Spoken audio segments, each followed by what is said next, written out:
Sind wir an? Wer macht damals? Soll ich schnell machen? Bis so quasi ja, ist gut. So, jetzt herzlich willkommen zu einer Folge von Episode 9 und wir sind da mit Neil. Der Gast darf die erste Viertelfrage ziehen. Trommelwirbel bitte. Was ist in Ägypten lang, nass und fließt vor sich hin? Das weiss ich. Das ist der Nil. Sven, hast du das hier geschrieben? Es ist eben anonym gekommen. Unsere Zuschauer sind so intelligent und sie haben wie gespürt, Neil kommt da auf die Viertelfrage. Also, wer ist als nächstes dran? Man kann Schere, Papier. Schere, Stein, Papier. Ist euch schon mal aufgefallen, dass das Haus in der Mitte nicht schön senkrecht gefüttert worden ist? Clear habe ich doch gern gemacht, vom Stefan Graf. Es ist gar kein Viertelfrage. Doch, er hat gefragt, ob wir es schon gemerkt haben. Nein, danke. Wir haben das Bild noch nie genauer angeschaut als du. Weil wir wohnen auch nicht da. Unser Leben ergibt jetzt wegen dir Sinn. Wer hat die Frage gestellt? Sorry, Steve Graf. Also die amerikanische Version von Stefan. Steven! Würdest du lieber bis an dein Lebensende dich von Kot ernähren? Danke vielmals. Merci. Wenn ihr unkreativ werdet, dann einfach ich weiß keine Wiederfrage. Nein, das ist fucking Scheiße, oder? Was? Also. Lies fertig. Bis ans Lebensende von Kot ernähren oder bis ans Lebensende Nahrungsmittel über den Anus müssen einführen. Auch in der Öffentlichkeit. Vom Robin Antonak. Danke, Robin. Du musst den Geschmack noch aufnehmen, wenn es durch den Anus reinkommt. Habt ihr das einmal gesehen beim Bear Grylls? Der hat das gemacht. Du kannst jedes Wasser, ohne dass es vorher gekocht hast, kannst du durch den Anus reinnehmen. I'm expecting this to be pleasant. Think of England! Ich habe selten einen Schlauch dabei, um mir einen Einlauf zu machen. Keiner dabei? Nein, eben nicht. Der ist doch dabei, der ist in 0815. Ich tue ich immer weiss zuerst in die nicht. Handtasche. Scheiße fressen. Nein, danke. Lieber Einlauf. Ich glaube auch, wenn du genug Kot isst, dann stirbst du ab einem gewissen Punkt. Und das ist ja wie nicht erwünscht. Man isst im Leben ja genug Scheiße, oder? Das stimmt, schau mich an. Also metaphorisch. Das ist die Veggie-Pizza. Ja. Also. Wenn die reden könnten, welches wäre das gemeinste? Fucking Katze. Easy. Bist du irgendwie so ein Internet-Guy? Nein. Dass du gerade mit Katzen kommst? Nein. Wir können schon wieder etwas besser am Kohl zu einer Katze. Was wäre so eine Fake-Ass-Bitch im Tierreich? Der Honey Badger. Aber ist auch wieder so ein Internet-Ding. Snakes up in the tree. Honey Badger don't care. Honey Badger don't give a shit. It just takes what it wants. Soll ich euch sagen, was das übelste Tier ist, das am meisten Geheimnis über dich weiss? Wenn der Hund könnte reden, dann würde er wahrscheinlich sagen: holst du schon wieder eins ab, hä? Ich kriege endlich Leckerli, du fette Sau. Und wir verstehen es nur als Wuff.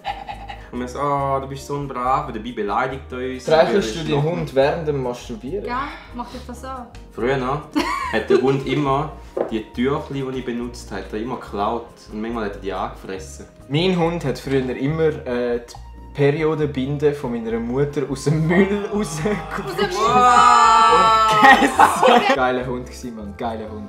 Okay, Ich entscheide mich für den Sven. Im Tierreich wäre Sven das gemeinste. Sven ist es dir. Du kaufst dir ein Boot und von Zeit zu Zeit wird es halt geflickt, wie jedes Boot. Irgendwann ist jedes Teil am Boot, jede Schraube, jede Planke, alles schon mal ersetzt worden. Ist es denn immer noch das gleiche Boot wie am Anfang? Eingeschickt ist es vom Plutarch. Plutarch? Ja. Plutarch, würdest du bitte noch mal bei uns melden und uns vielleicht noch deine Weisheit der Philosophie ein bisschen weitergeben? Wir sind momentan an einem ziemlich schwierigen Scheidepunkt in unserem Leben. Du hast Scheidung. Und was sagst du dazu? Es ist im Kopf immer noch das Gleiche, aber es ist rein von den Atomen her nicht mehr das Gleiche. Aber andererseits ist das Philosophie und jeder weiß, Philosophie ist weder falsch noch richtig. Jeder kann seinen Senf dazugeben und schlau tönen. Bist du immer noch die gleiche Person, wenn sich alle 7 Jahre all deine Zellen im Körper erneuern? Aber was macht das Boot zu dem Boot? Ist es die Tatsache, dass wir jedes Einzelteil von dem Boot sind, und ist es das Ganzheitliche, was es zum Boot macht? Also ich würde sagen, es ist immer noch das gleiche Boot, weil du bist ja auch immer noch die gleiche Person. Wenn du eben, wie Neil gesagt hat, eben alle 7 Jahre, alle 8 Jahre, weiss nicht, haben sich jede einzelne Zelle von deinem Körper ersetzt. Anstatt dein Boot zu reparieren, tust du einfach ein neues dazu bauen. Alles, was ist, wird eigentlich nur zu dem, weil du denkst, dass es so ist. Es ist eigentlich, wir formen mit unserem Kopf unsere Umwelt.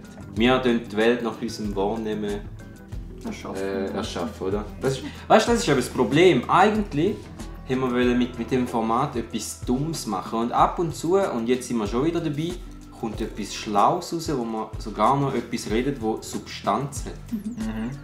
Also eigentlich ein Literaturclub. Literaturclub von den toten Kommunisten. Ich lese euch schnell als mentale Auflockerung einen Satz aus dem Kapital von Karl Marx vor. Dass Spindel und Baumwolle statt ruhig nebeneinander zu liegen im Spinnprozesse eine Verbindung eingehen, welche ihre Gebrauchsformen verändern, sie in Garn verwandelt, berührt ihren Wert ebenso wenig, als wenn sie durch einfachen Austausch gegen ein Äquivalent von Garn umgesetzt worden wären. Null verstanden. Ich bin mir bis zu einem Punkt mitgekommen und nachdem habe ich einfach gesagt, ich hoffe, ich bin fertig.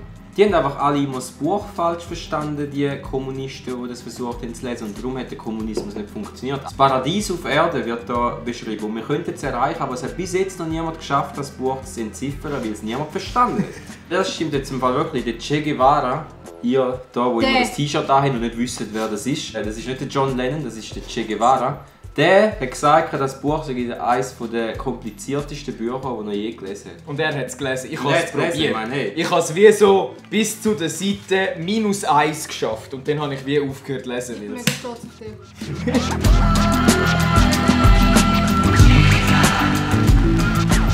Der sieht aus wie der Stalin. Nein. Du siehst aus wie einer mit einem Bierschnutz. Das ist ja das Gemeinde. Oh fuck, ist es. Das habt ihr wie jetzt nicht gesehen, aber es ist schon recht. Wir haben deswegen prophylaktisch ein aufsaugendes Fasertuch genommen, anders gesagt auch ein Serviette.